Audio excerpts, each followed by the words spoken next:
जी guys, तो C plus plus के आज के इस ट्यूटोरियल के अंदर हम डिस्कस करने वाले हैं कांस्टेंट एंड लिटरल्स के बारे में कि हमारे पास सी प्लस प्लस के अंदर कांस्टेंट एंड लिटरल्स क्या होते हैं। तो सबसे पहले हम यहाँ पे देखेंगे कि हमारे पास जो कांस्टेंट है बेसिकली वो क्या होता है। तो वेरिएबल्स हमने पढ़े हैं। वेरिएबल्स का जो नाम है उससे भी आपको पता चलता है कि वेरी वेरी का मतलब होता है कोई किसी चीज में चेंजिंग होना या तब्दील होना।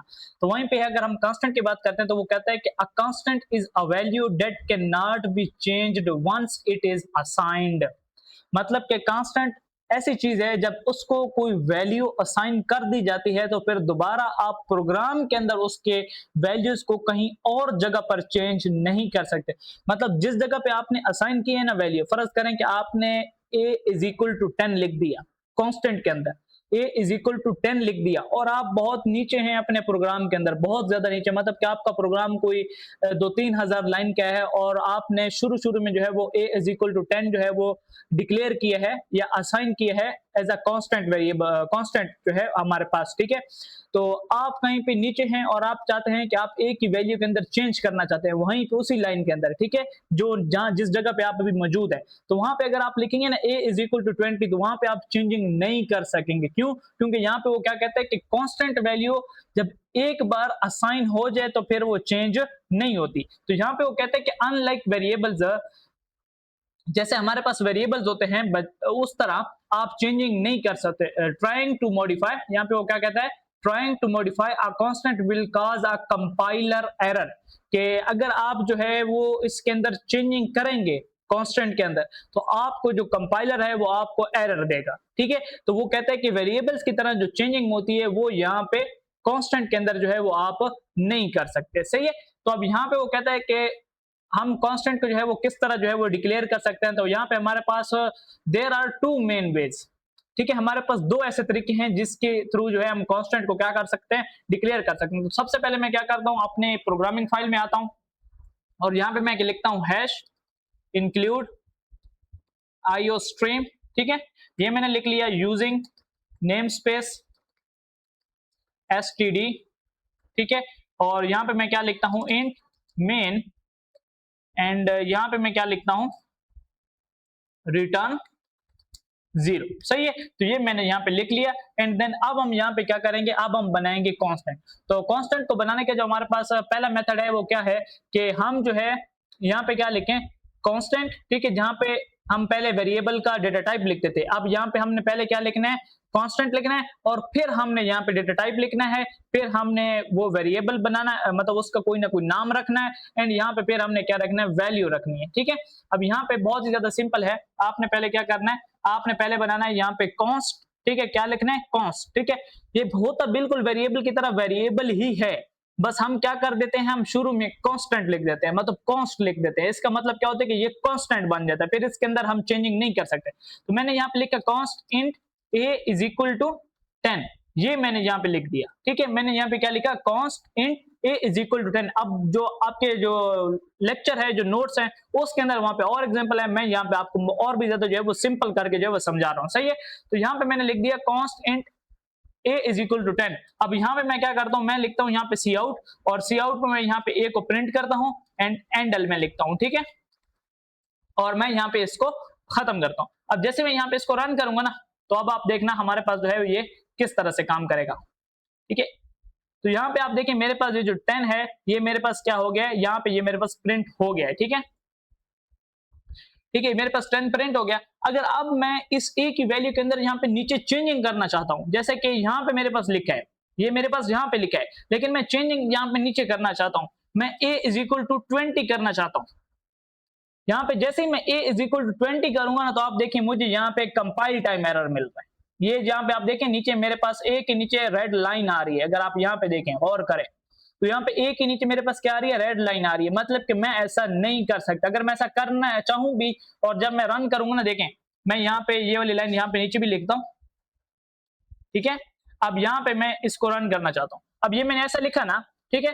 अब जैसे मैं यहाँ पे रन करूंगा ना आप देखना मेरे पास एरर आएगा, अभी आप देखना यहाँ पे देखिए प्रॉब्लम के अंदर ये जो मेरे पास यहाँ पे मैं जब रन करता हूँ ना प्रोग्राम, तो यहाँ पे मुख्तलिफ किस्म के यहाँ पे वो है क्या कहते हैं यहाँ पे ऑप्शन है। तो एक टर्मिनल है एंड यहाँ पे problem, output, debug, query, result, ठीक है, मुख्तलिफ किस्म के यहाँ पे मेरे पास जो है वो ऑप्शन है।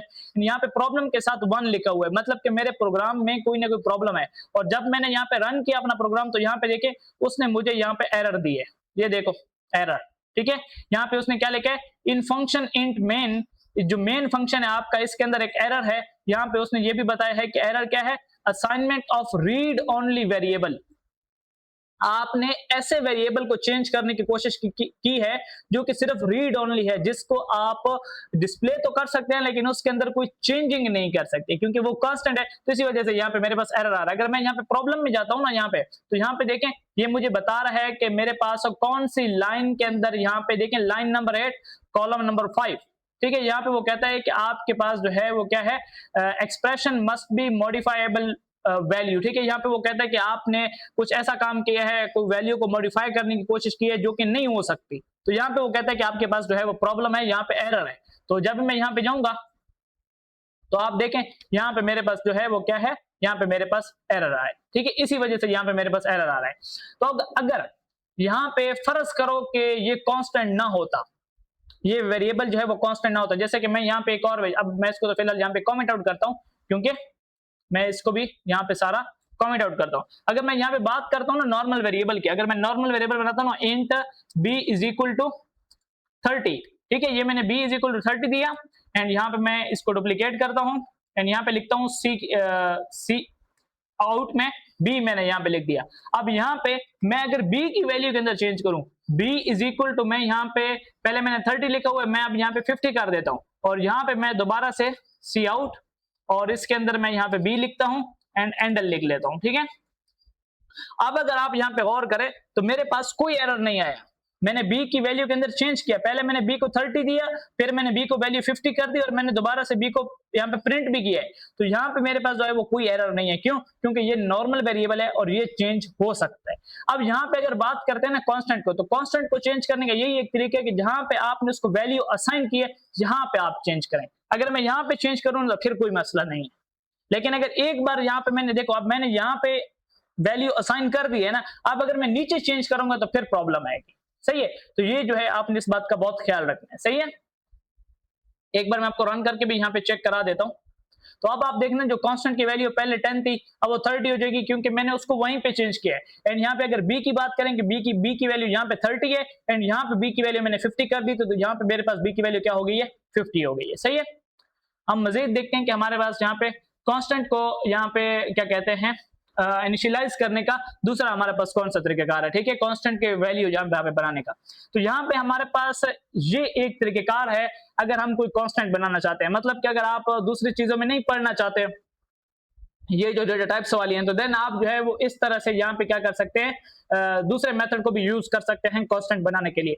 तो यहाँ पे ये मेथड बहुत ज्यादा सिंपल है, आपने हैश लिखना है, हैश के बाद आप डिफाइन लिखें, ठीक है, हैश के बाद क्या लिखें, डिफाइन, और फिर आप कांस्टेंट का नाम दें और फिर आप कांस्टेंट की कोई भी वैल्यू जो है वो आप स्टोर कर लें, सही है। अब यहाँ पे एक बार मैं इसको भी यहाँ पे आपको चेक करा देता हूँ। यहाँ पे उसने पाई की वैल्यू यहाँ पे ली है, तो मैं यहाँ पे क्या लिखता हूँ, अच्छा ये मुझे फिर यहाँ पे करना पड़ेगा, अगर हैश वाला है तो आई थिंक ये मुझे यहाँ पे करना पड़ेगा। मैं एक बार ट्राई करता हूँ, हैश डिफाइन, ठीक है, एंड मैं यहाँ पे लिखता हूँ पाई इज इक्वल टू 3.14, ठीक है, ये मेरे पास जो नॉर्मल पाई की वैल्यू है मैंने वो दे दी एंड यहाँ पे फिर मैंने लगा दिया सेमीकोलन। अब मैं इसको यूज करना चाहता हूँ पाई को कहीं पर भी, ठीक है, तो अब मैं यहाँ पे अगर यूज करूँ ना सी आउट एंड यहाँ पे अगर मैं यूज करता हूँ पाई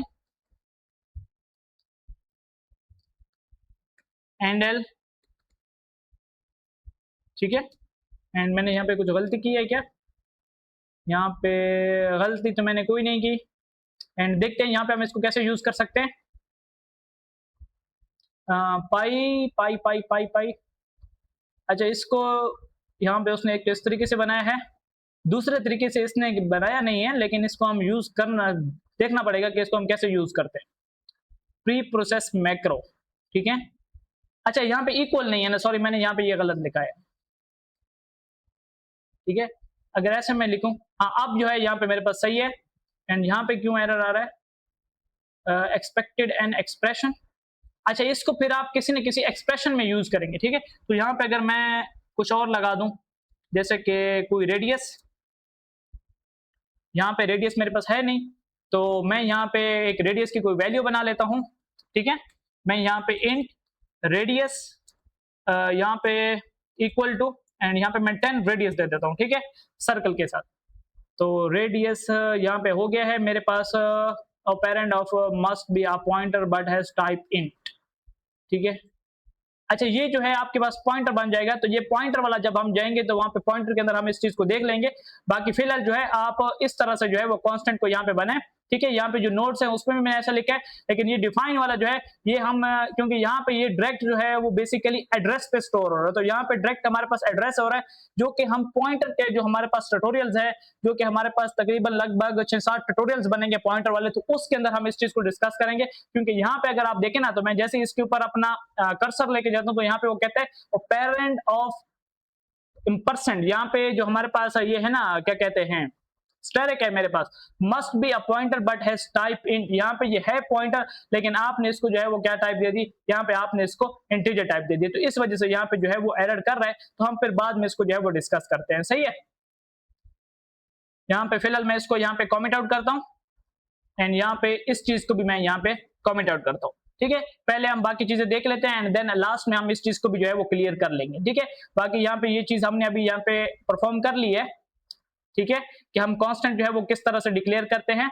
एंड यहाँ पे आप लोगों के पास एक एग्जांपल भी है, इसको आप लोगों ने खुद परफॉर्म कर लेना है। यहाँ पे उसने जो है वो एक कांस्टेंट बनाया है पाई का, ठीक है, उसके अंदर उसने डेटा टाइप रखी है डबल की, ठीक है। एंड यहाँ पे उसने एक डबल का जो है वो रेडियस लिया है, एंड यहाँ पे डबल के अंदर ही उसने यहाँ पे कैलकुलेशंस की है, पाई multiply by radius multiply by radius. अच्छा, जब प्रोग्रामिंग में आप मल्टीप्लाई करते हैं ना, तो वहां पे आप इस साइन को यूज करते हैं, इसको हम कहते हैं स्टेरिक। ये आपको मिल जाएगा जो आपके पास 8 जो नंबर है, 8 नंबर के ऊपर आपको मिल जाएगा, ठीक है। तो आपने इसको यूज करना होता है, ठीक है।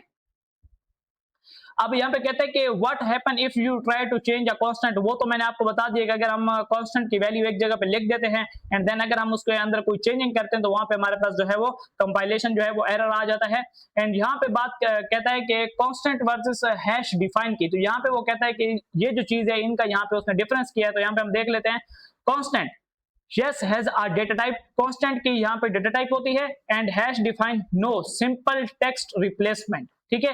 यहाँ पे वो कहता है कि जो हैश डिफाइन है इसके अंदर जो है वो कोई डेटा टाइप वगैरह नहीं होती, ये जस्ट यहाँ पे वो कहता है कि टेक्स्ट रिप्लेसमेंट यहाँ पे इसके अंदर जो फीचर है उसकी बेस के ऊपर ये काम करता है। एंड स्कोप की बात करते हैं तो यहाँ पे कहता है कि फॉलोज नॉर्मल वेरिएबल स्कोप। अब वेरिएबल स्कोप क्या होता है इसको भी हम यहाँ पे पढ़ेंगे।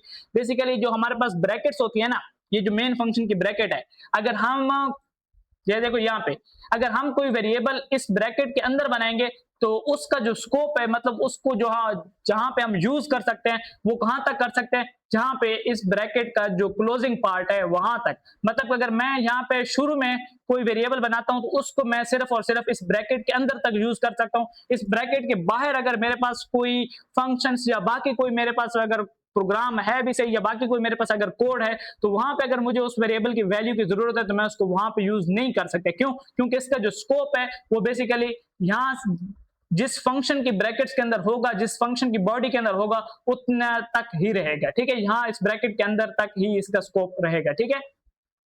फिर इस तरह हमारे पास ग्लोबल स्कोप भी होते हैं जो कि प्रोग्राम के आप शुरू में बना देते हैं, देन आप उसको किसी भी प्रोग्राम के किसी भी पार्ट के अंदर आप यूज करें, किसी भी फंक्शन के अंदर आप यूज करें, वहां पे उसकी वैल्यू जो है वो आप चेंज भी कर सकते हैं, मॉडिफाई भी कर सकते हैं। उसकी वैल्यू जो है वो हर फंक्शन में एक्सेसिबल होती है। लेकिन ये जो लोकल वेरिएबल्स होते हैं, मतलब कि आपने जिस ब्रैकेट्स के अंदर बना दिया उसका यूज आपने सिर्फ वहीं पे करना है, सही है।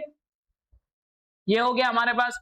एंड यहाँ पे डिबगिंग की अगर बात करते हैं तो कांस्टेंट को डिबगिंग करना जो है वो इजीली है। क्यों क्यों इजीली है? इसको मतलब अगर आप डिबगिंग करते हैं तो इसी वजह से इजीयर है क्योंकि अगर हमारे पास हम कांस्टेंट की वैल्यू को कहीं पे चेंज करते हैं तो वहां पे वो हमें फौरन जो है वो बता देता है कि यहाँ पे कंपाइल टाइम एरर है। यहाँ पे जो है वो हार्डर है डिबगिंग करना, क्योंकि यहाँ पे इनविजिबल टू डिबगर है, बिकॉज ये सारा काम जो है वो बैकएंड पे हो रहा होता है। एंड यहाँ पे ये जो कांस्टेंट का यहाँ पे तरीकेकार है वो कहता है कि ये मॉडर्न C++ का जो है वो तरीकेकार है। ये जो है हैश डिफाइन, यहाँ पे वो कहता है कि लोग इसको क्या करते हैं, अवॉइड करते हैं। लेकिन फिर भी मैं आपको यहाँ पे हैश डिफाइन वाला जो तरीकेकार है इसको बताऊंगा, लेकिन ये थोड़ा सा इसी वजह से मुश्किल है क्योंकि ये पॉइंटर्स बेस पे।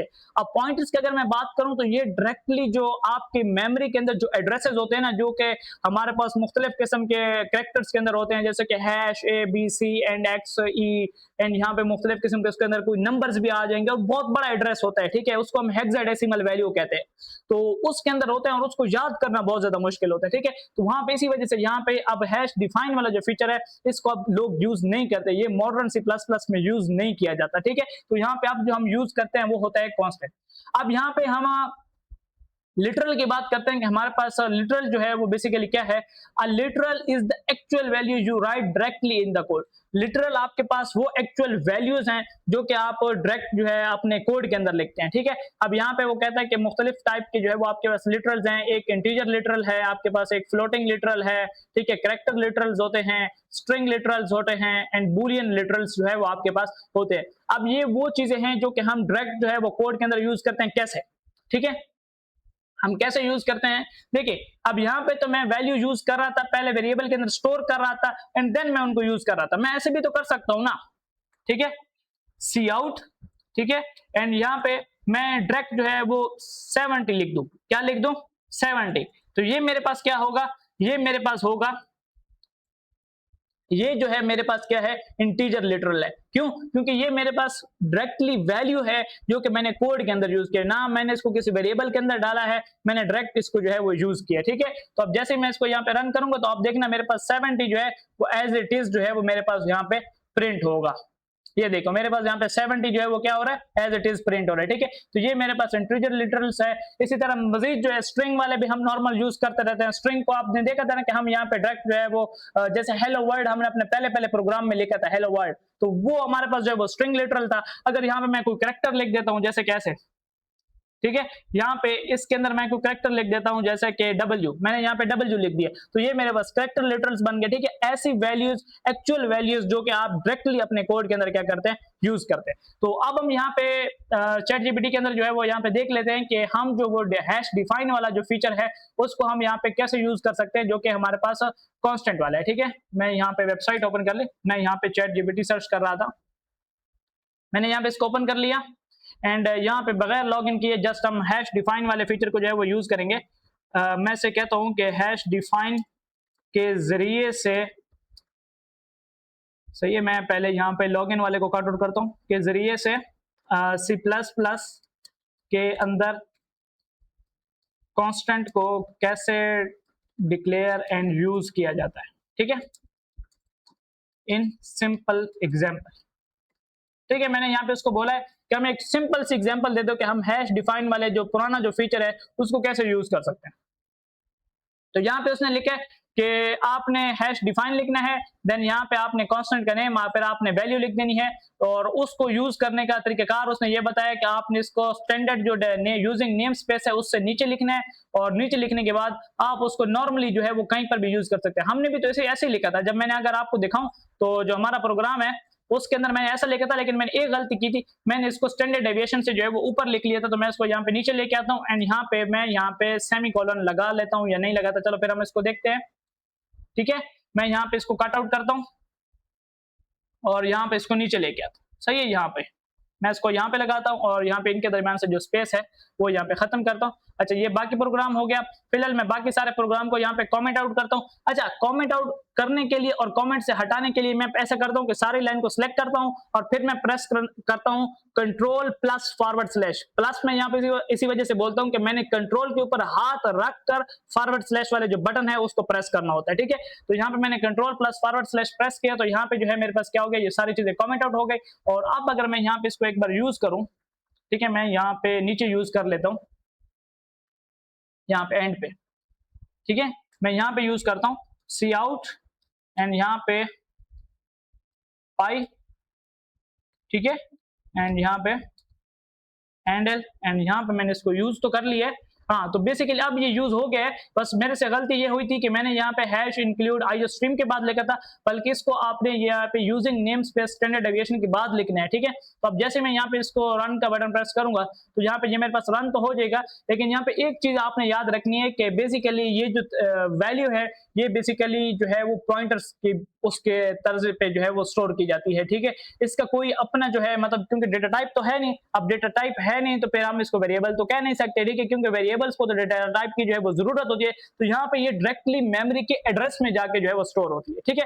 तो ये तरीकेकार आजकल यूज नहीं किया जाता है, क्योंकि यहाँ पे जो चीज है डायरेक्टली एड्रेस पे जाके स्टोर होती है, तो उससे जब आप प्रोग्रामिंग वगैरह करते हैं तो उसका जो आपका जो हार्डवेयर सिस्टम है वो भी अफेक्ट हो सकता है अगर आप इस वैल्यू को किसी ऐसी जगह पे यूज करेंगे जहां पे आपको यूज नहीं करनी चाहिए, ठीक है। तो ये था हमारा आज का ट्यूटोरियल, जिसके अंदर हमने क्या देखा, हमने कांस्टेंट एंड लिटरल्स को जो है वो डिस्कस किया। अपने नेक्स्ट ट्यूटोरियल में हम जो है ऑपरेटर्स को डिस्कस करेंगे। इस ट्यूटोरियल में इतना ही। अपना बहुत बहुत ख्याल रखिएगा। मिलते हैं नेक्स्ट ट्यूटोरियल में। अल्लाह हाफिज।